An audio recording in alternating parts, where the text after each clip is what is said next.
I keep the envelope in a drawer I never open anymore. It's a plain white envelope, the kind you'd use to mail a birthday card. My grandmother's handwriting is on the front. My name, in blue ink, slightly slanted the way her letters always were.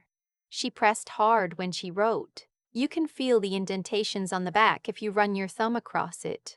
My father called it junk mail. He didn't say it cruelly, the way he said most things. He said it the way you'd comment on the weather. Flat, indifferent, already moving on. He picked it up off the kitchen counter at my bridal shower, turned it over once, and set it back down next to a stack of paper plates. Junk mail from a dead woman, he said. Throw it out. My mother laughed. Not because it was funny. She laughed the way she always laughed at things my father said. A quick exhale through her nose, eyes down, already looking for the nearest exit from the conversation. I didn't throw it out. I want to be very clear about that, because everything that came after depends on that one small act of not listening to him. My grandmother died on a Tuesday in October, 14 months before my wedding. She was 79. She had lived in the same house in Savannah, Georgia for 51 years. A two-story craftsman on a quiet street with a magnolia tree in the front yard that she had planted herself the year she moved in. She called it her anchor tree. She said it kept the house from floating away. I was the one who drove down when she got sick, not my father, her son, not my uncle, me.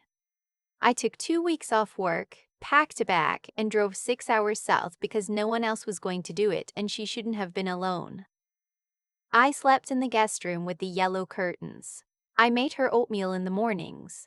I drove her to her cardiologist appointments and sat in the waiting room reading 3-year-old magazines and texting my then fiancé, Seth, updates he always responded to immediately. She and I watched game shows in the evenings. She beat me at Scrabble every single time without trying very hard.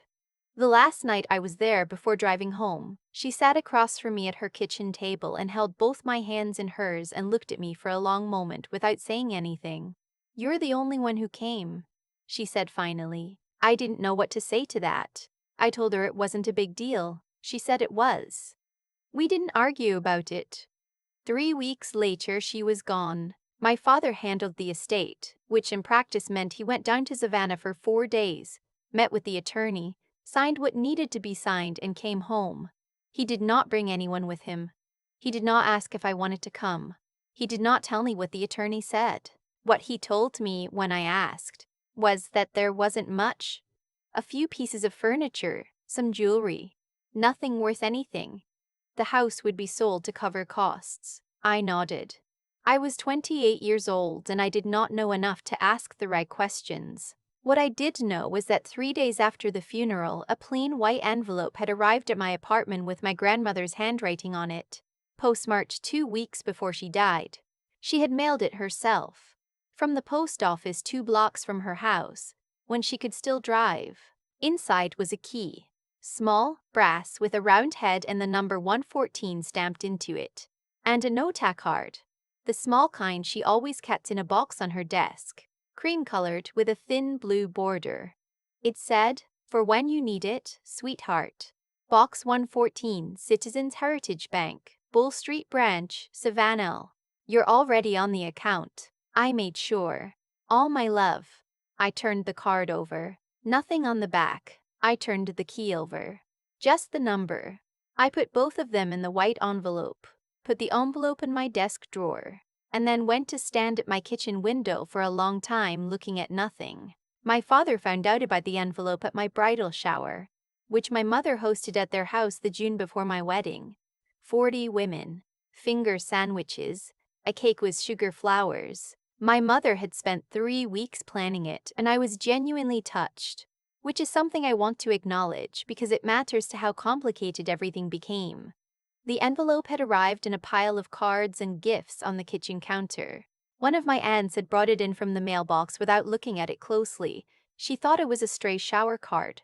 My father happened to be passing through the kitchen when he picked it up, saw my grandmother's handwriting, and made his comment. I took the envelope from the counter and slipped it into my bag without opening it in front of anyone. I knew what was inside. I'd carried the original home from Savannah and kept it in my drawer for 14 months. This was a second envelope. Same handwriting. Same blue ink. I didn't open it until that night, after Seth and I got home and he'd already fallen asleep. Inside was a single sheet of paper, folded in thirds. It was a letter, 2 pages, dated 2 weeks before she died, written in that same pressed hard blue ink. I won't reproduce the whole thing here. Some of it is private.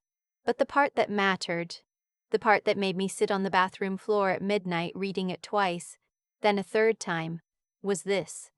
She had set up a trust, not a complicated one, a straightforward, revocable living trust established in 1987, with me listed as the sole beneficiary. She had updated it in 2019 to include the account at Citizens Heritage Bank. The trust had been funded over 30 years through a combination of savings, a modest inheritance from her own mother, and this is the part that took my breath away, proceeds from the sale of a commercial property in Pooler, Georgia that she had purchased in 1994 and sold in 2016. I had not known she owned commercial property. I had not known about the trust. The letter told me to go to the bank before I did anything else, before I told my father, before I told anyone. "Your father means well," she wrote, which was the most generous lie she ever told. But he does not always see the line between what is his and what is not. Go to the bank first. Take the key. Take this letter. The attorney's name is Margaret Scholl. Her number is below. She is expecting your call. I sat on the bathroom floor until 2 in the morning. I called Margaret Cho the following Monday from my car in a parking garage because I didn't trust our apartment walls. She was warm and direct and sounded like someone who had been through this particular conversation before, with other families, other beneficiaries who had been kept in the dark. She confirmed everything in the letter. The trust was valid. I was the named beneficiary. My father had been informed of the trust's existence during the estate process, but had been told accurately that the contents of the trust were not part of the probate estate and were therefore not his to manage or access. "Did he ask about it?" I said. "He asked," she said carefully, "and was told it was handled." "Did he know I was the beneficiary?" A pause. "He was informed that a trust existed and that it was not within his scope to administer," which told me everything I needed to know. "I'd like to come to Savannah," I said. "When can I come?" Seth drove with me. I had told him everything the morning after I read the letter, sitting at our kitchen table, the letter flat on the table between us, the key next to it. He read the letter without saying anything. When he finished, he looked up at me.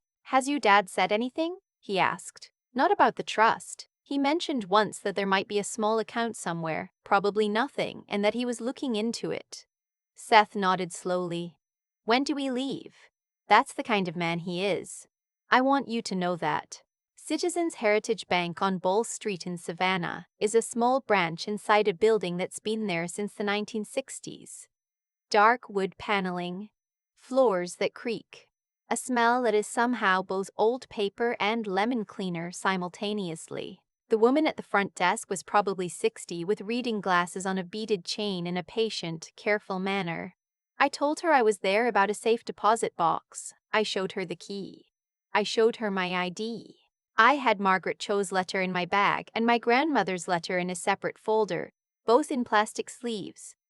She typed something, looked at her screen, and then looked up at me with a different expression than she'd had a moment ago. "One moment," she said. "I'd like to get our branch manager." "Okay," I said.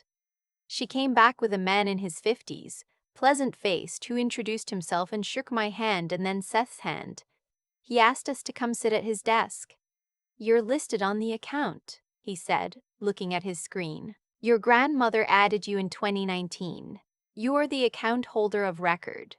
"Okay," I said. He looked at me steadily. "Have you been informed of the account contents?" "No," I said. Another one of those pauses. The kind where someone is deciding how to say something. "The box contains documents," he said. "The account itself, the linked savings account your grandmother established through the trust, has a current balance." He turned his monitor slightly so I could see it. I looked at the number. I looked at it again.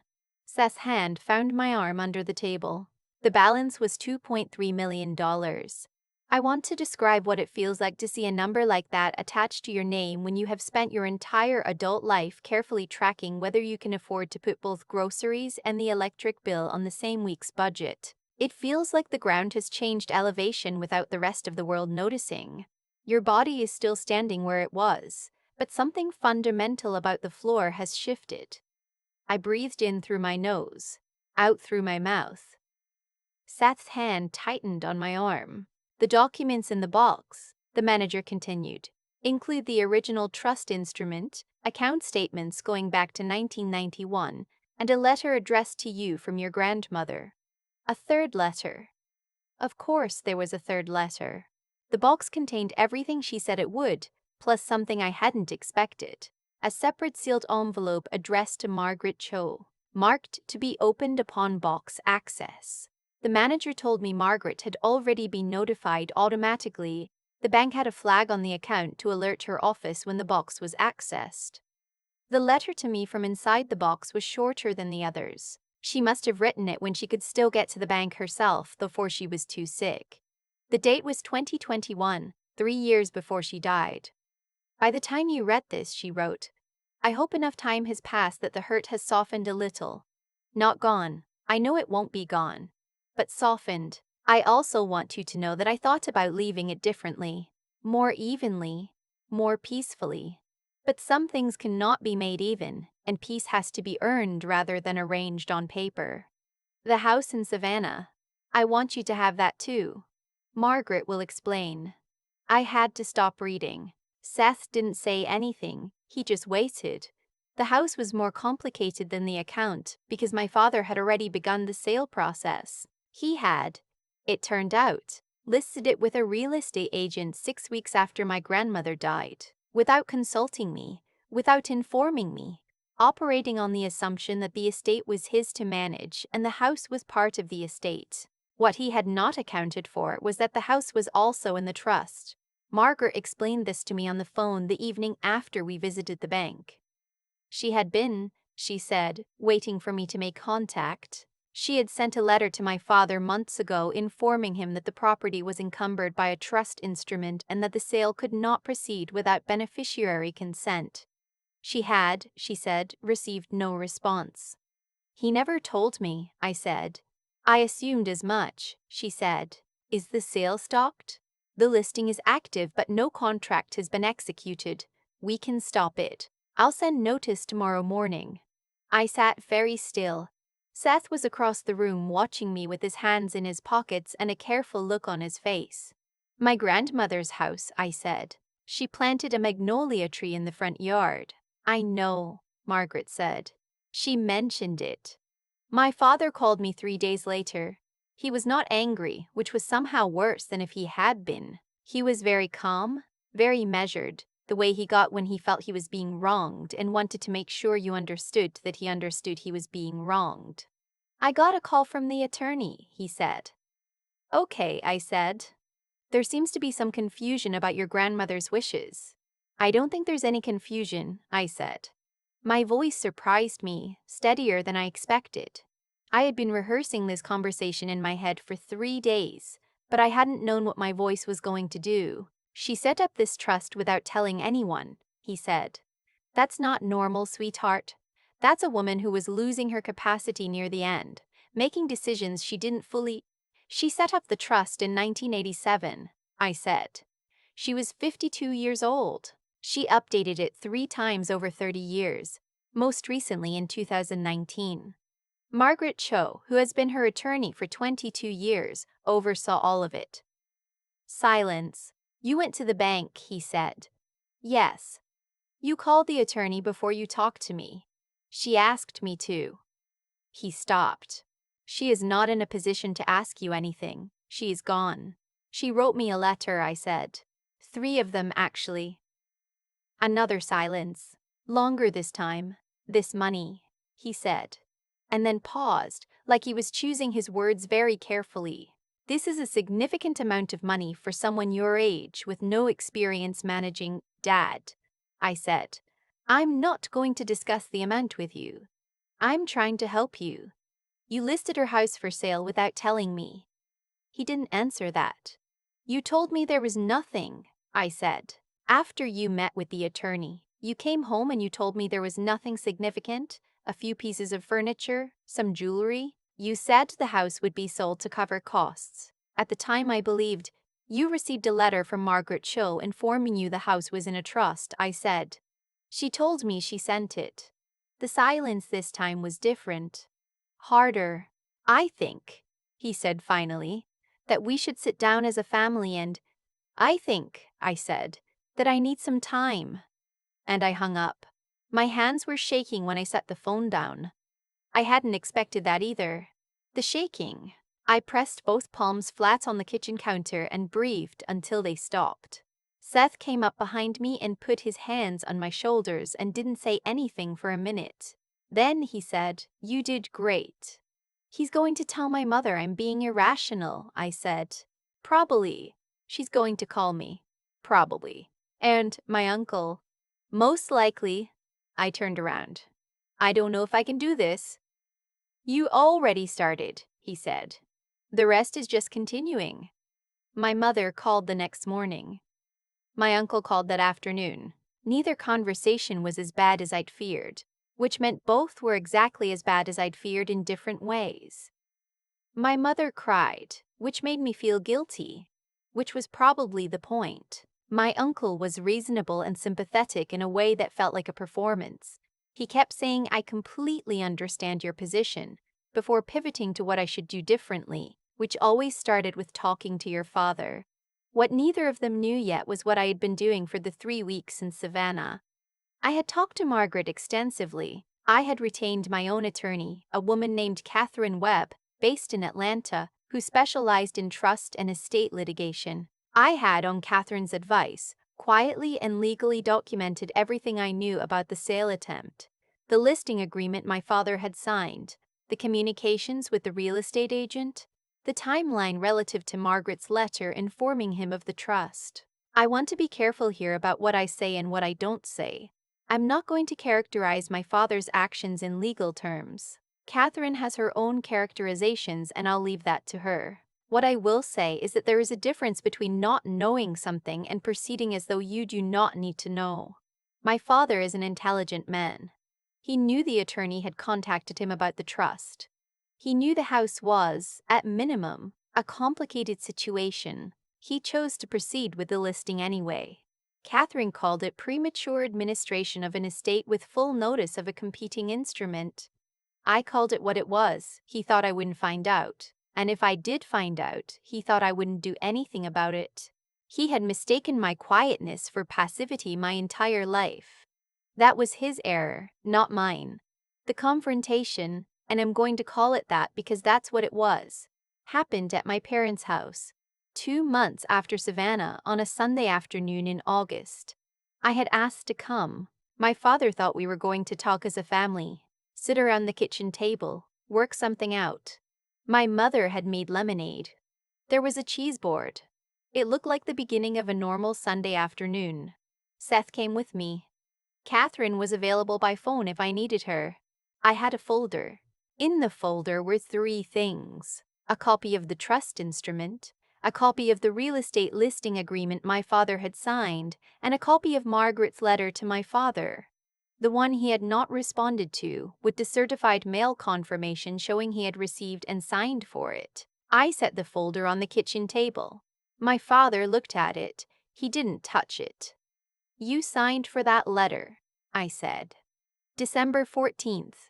I have the postal receipt. You knew the house was in a trust and you listed it for sale anyway." My mother was very still next to the cheese board. "Catherine is prepared to file," I said. I kept my voice even. I had practiced this too. "She's not going to unless this becomes necessary." I don't want that. I genuinely don't. I'm not here to punish anyone. I'm here because I need you to acknowledge what happened and to stop contesting the trust. My father's jaw was tight. He looked at me for a long time. I had seen this look before, the recalibration, the searching for the angle. You've had attorneys involved this whole time, he said. Yes, behind my back. You listed Grandma's house for sale behind mine, I said. He flinched, just slightly. I might have missed it if I hadn't been watching. She wanted you to have everything, he said, and there was something different in his voice now, something I hadn't heard before from him, something that might have been the actual feeling underneath all the management. I'm her son. She had one son and she left everything to her granddaughter. I didn't answer right away. I let that sit there because I thought it deserved to. I was there, I said finally, when she was sick. I drove down. I slept in the guest room. I made her oatmeal. I know, he said. You didn't come. I had. I know what you had. I also know what I had, and I came anyway. I looked at him. She knew who showed up. That's the part I think you understand, and the part that's hardest. The kitchen was very quiet. My mother had her hand over her mouth. My father looked out the window for what felt like a long time. The Sunday afternoon light was coming through at that low August angle, the kind that makes everything look a little amber and a little sad. What do you need from me? He said. Not a question. More like someone reading a line from a script they'd finally accepted they had to deliver. Withdraw the listing, I said. Sign the agreement Catherine's office will send this week. And don't contact Margaret Cho's office again without going through my attorney first. He nodded. Once. That was it. No shouting. No dramatic confrontation. No one had to leave the room. My mother poured lemonade and nobody drank it, and eventually Seth and I drove home in a quiet car and I looked out the passenger window at the city going by. And I thought about a magnolia tree in a front yard in Savannah that had been planted by a woman who understood something about anchoring yourself to the place where you belong. The house is mine now. I haven't sold it. Seth and I drove down in October, exactly 1 year after my grandmother died. I had keys this time, the actual house keys, transferred properly, documented correctly, no questions outstanding. The magnolia tree is enormous, 50-some years of growing, and it has spread wide across the front yard. Branches reaching toward the neighbor's yard on one side and almost touching the porch railing on the other. It was covered in dead leaves the day we arrived, because it was October and things were dying the way they do in October. But the trunk is solid. You put your hand on it and you can feel how settled it is. How deep those roots must go. We walked through all the rooms. The yellow curtains were still in the guest room. The Scrabble game was still on the shelf in the den. The letters inside loose from years of playing. I set the small brass key on the kitchen table. The one that had been in the envelope. The one my father had called junk mail. And I took a picture of it there in the afternoon light. I don't know why. Something about wanting a record. Then I put it in my pocket, and Seth and I went to find somewhere to get dinner, and we didn't talk about any of it for a while, which was its own kind of relief. My father and I are not close. We were not close before this, and we are not close now. We speak occasionally. Holidays, obligatory calls. My mother and I have found a careful, cordial rhythm that functions more or less. My uncle sends Christmas cards. I have not forgiven my father in the way people mean when they say, forgive, clean, complete, transformative. I'm not sure I will. I'm not sure I need to. What I have done is stop waiting for him to become different than he is. That is its own kind of freedom, not dramatic, not cinematic, just a quiet door closing on something I had been standing in front of for years, hoping it would open. My grandmother knew. She knew who he was, and she knew who I was, and she made her choices accordingly. She planted a tree in a yard in Savannah and deeded that yard to someone she trusted to take care of it. She mailed 2 envelopes with her pressed hard blue handwriting on them and waited to see what I would do. I kept the envelope. I didn't throw it out. That's where it started. That's where everything started. The account is managed by a financial advisor now, someone Catherine recommended. I'm still learning what it means to make decisions about that kind of money. It doesn't feel real yet, most days. Seth says it will eventually. He's usually right about things like that. The house still has the yellow curtains. I keep meaning to replace them, but then I don't. They were my grandmother's, and they let in the morning light just fine, and some things are worth keeping exactly as they are. People ask me sometimes what the turning point was. They want it to be dramatic. A phone call, a confrontation, a moment where I finally stood up and said enough. And there was a confrontation, eventually. There was a Sunday afternoon in my parents' kitchen with a folder on the table and words I had rehearsed, until they stopped feeling like mine. But that wasn't the turning point. The turning point was quieter than that. It was me, standing at a kitchen counter at my own bridal shower, watching my father pick up an envelope with my grandmother's handwriting on it and set it back down like it was nothing, and choosing, without saying a word, to put it in my bag instead of the trash. That's it. That's the whole pivot. One small act of not obeying. I've thought a lot about why I kept it. I wasn't being strategic. I didn't know what was inside. Not that envelope, not yet. I kept it because it had her handwriting on it and she had been gone for 14 months and I missed her. And throwing away something she had touched felt wrong in a way I couldn't articulate. It was instinct. It was grief. It was something so simple it almost doesn't deserve the weight I'm putting on it now. But I think that's how most things actually work. Not grand decisions made in moments of clarity. Small ones made half-consciously from some quiet place inside you that knows more than your conscious mind is ready to admit. My grandmother was like that. She didn't make a dramatic gesture with her estate. She didn't confront my father or leave a letter explaining her reasoning to the family. She set up a trust in 1987 and tended to it quietly for 37 years. She mailed 2 envelopes with careful instructions. She called an attorney and made sure the paperwork was correct. She planted a tree and waited to see how deep the roots would go. That's not passivity. That's a specific kind of intelligence. The kind that understands you cannot control what other people do, only what you prepare for. She couldn't make my father into someone who would do the right thing. She couldn't make me into someone brave enough to fight for what was mine. What she could do was leave a door unlocked and trust that I would eventually walk through it. I think about what would have happened if I had thrown out that envelope, if I had listened to him, the way I have listened to him most of my life, reflexively, without examining whether he deserved that deference. The house would have sold. The account would have sold. The account would have, I don't know, honestly. Margaret would have eventually found me, but maybe not in time. Maybe not before something was already gone. What I learned from all of it isn't something I can reduce to a clean sentence. It's more like a texture I carry now. The texture of understanding that showing up matters more than any document or dollar amount. I showed up when my grandmother was sick. That's why she trusted me with what she had.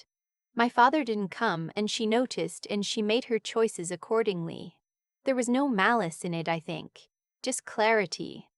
And the thing about clarity, the real kind, earned through paying attention over a long time, is that it has consequences. Not as punishment, just as the natural result of what you actually did, added up honestly. Seth drove with me to Savannah. He read the letter without being asked to. He said, "When do we leave?" before I finished explaining. That's not a small thing. I want to say that plainly, because I think the people in your life who show up without being convinced to are worth more than anyone else, and recognizing them is its own kind of wisdom. The magnolia tree is still there. I haven't replaced the yellow curtains. Some things you keep because they're already exactly right, and changing them would only be change for its own sake. I'm still learning what it means to be someone my grandmother believed in enough to plan for. I'm trying to deserve it. That's the work, I think. Not the legal part, not the financial part. The part where you become, slowly and imperfectly, someone worthy of the trust that was placed in you before you even knew it was there.